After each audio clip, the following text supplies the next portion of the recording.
Shalom kepada Bapak dosen dan teman-teman semua. Perkenalkan, nama saya Rahel Olivia Manalu dengan NIM 240404007 dari Prodi Manajemen Pendidikan Kristen semester 4 Grup A. Di sini, saya membuat tugas video untuk memenuhi UAS dari mata kuliah Manajemen Sarana Prasarana Pendidikan Kristen dari Bapak Abai Manupak Tambunan MPD. Yang pertama, definisi Manajemen Sarana dan Prasarana Pendidikan Kristen.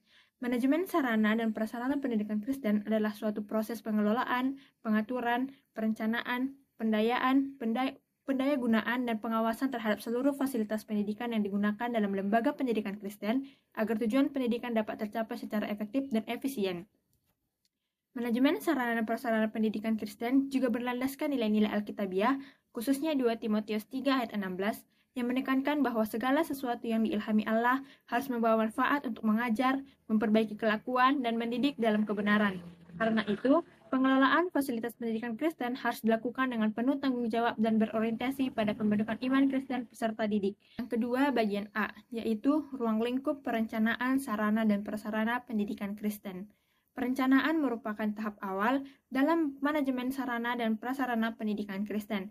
Dalam proses ini, sekolah merancang kebutuhan fasilitas yang diperlukan sesuai dengan tujuan pendidikan Kristen.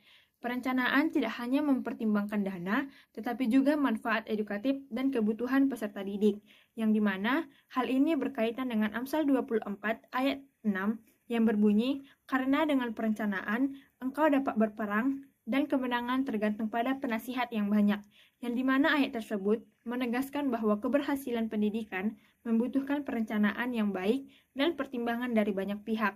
Perencanaan meliputi yang pertama ada menentukan kebutuhan fasilitas sekolah, yang kedua menyesuaikan fasilitas dengan tujuan pendidikan Kristen, yang ketiga menentukan prioritas pengadaan, yang keempat memperkirakan biaya dan sumber dana, dan yang terakhir menyesuaikan fasilitas dengan perkembangan pendidikan.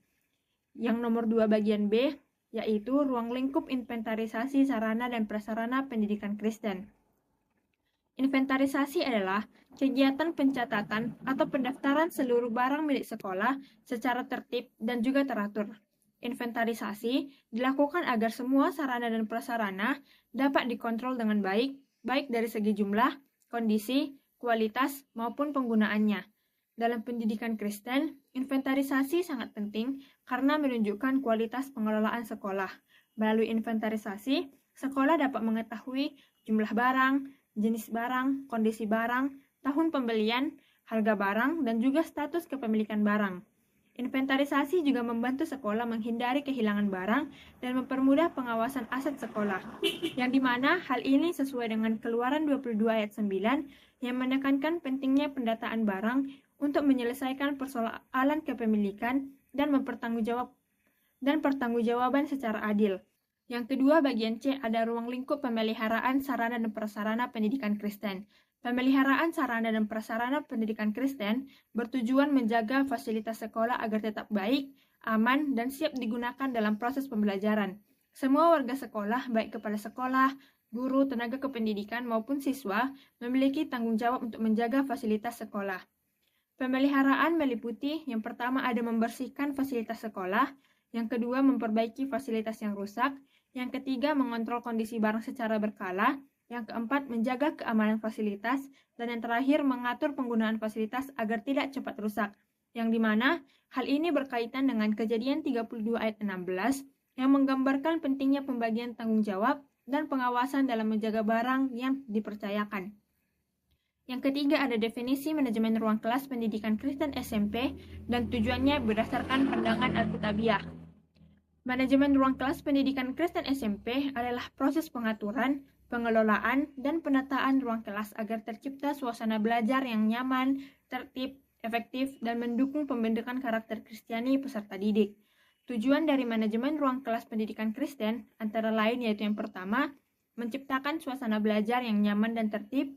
Yang kedua, mengatur siswa lebih fokus dalam belajar. Yang ketiga, menumbuhkan disiplin dan tanggung jawab. Yang keempat, membentuk karakter Kristiani peserta didik. Dan yang kelima, mendukung proses pembelajaran secara efektif dan efisien. Dan berdasarkan pandangan Alkitabiah, pengelolaan ruang kelas harus dilakukan dengan tertib dan penuh tanggung jawab karena segala sesuatu harus dilakukan untuk kemuliaan Tuhan. Ruang kelas yang baik mencerminkan nilai keteraturan, kebersihan, dan kasih dalam kehidupan Kristen. Dengan adanya manajemen ruang kelas yang baik, siswa tidak hanya berkembang secara akademik, tetapi juga secara spiritual dan moral. Yang keempat, ada sarana dan prasarana penunjang pendidikan dalam lembaga pendidikan Kristen dan manfaatnya. Adapun sarana dan prasarana penunjang pendidikan Kristen meliputi yang pertama, sarana olahraga, yang kedua ada toilet, yang ketiga ada kantin, yang keempat ruang ibadah, dan selain itu juga terdapat UKS atau klinik sekolah, gudang, ruang kesiswaan, perpustakaan, dan juga lapangan sekolah. Adapun manfaat dari fasilitas tersebut, yang pertama, mendukung proses belajar mengajar agar berjalan lebih efektif. Yang kedua, membantu meningkatkan kenyamanan dan kesehatan siswa. Yang ketiga, menumbuhkan karakter disiplin, kebersihan, dan tanggung jawab. Yang keempat, menjadi sarana pengembangan bakat dan minat siswa. Dan yang kelima, membantu pembinaan iman melalui ruang ibadah dan kegiatan rohani. Dengan fasilitas yang lengkap dan dikelola dengan baik, sekolah Kristen dapat menciptakan pendidikan yang berkualitas, serta membentuk peserta didik yang beriman, berkarakter, dan memiliki keterampilan yang baik. Yang terakhir, manajemen sarana dan prasarana penunjang pendidikan Kristen seperti UKS berdasarkan Yeremia 33 ayat 6. Yeremia 33 ayat 6 berbunyi, "Sesungguhnya aku akan mendatangkan kepada mereka kesehatan dan kesembuhan. Aku akan menyembuhkan mereka dan menyikapkan kepada mereka kesejahteraan, keamanan yang berlimpah-limpah." Berdasarkan ayat tersebut, pengelolaan UKS atau klinik sekolah dalam pendidikan Kristen harus berorientasi pada kesehatan, keselamatan, kesejahteraan, dan juga keamanan peserta didik. Sekolah Kristen harus menyediakan fasilitas kesehatan yang memadai sebagai bentuk kepedulian terhadap kehidupan siswa. Untuk bagian kesehatan harus disediakan obat-obatan, untuk bagian kesembuhan harus disediakan alat-alat medis, dan untuk bagian kesejahteraan harus disediakan makanan ringan dan juga minuman. Dan yang keempat, untuk bagian keamanan harus disediakan kursi roda. Dengan adanya UKS atau klinik sekolah yang baik, peserta didik dapat belajar dengan nyaman, sehat, aman, dan tetap mengalami pertumbuhan iman serta karakter Kristiani. Demikian yang dapat saya sampaikan. Jika ada kesalahan dalam pengucapan kata, mohon dimaafkan. Sekian dan terima kasih.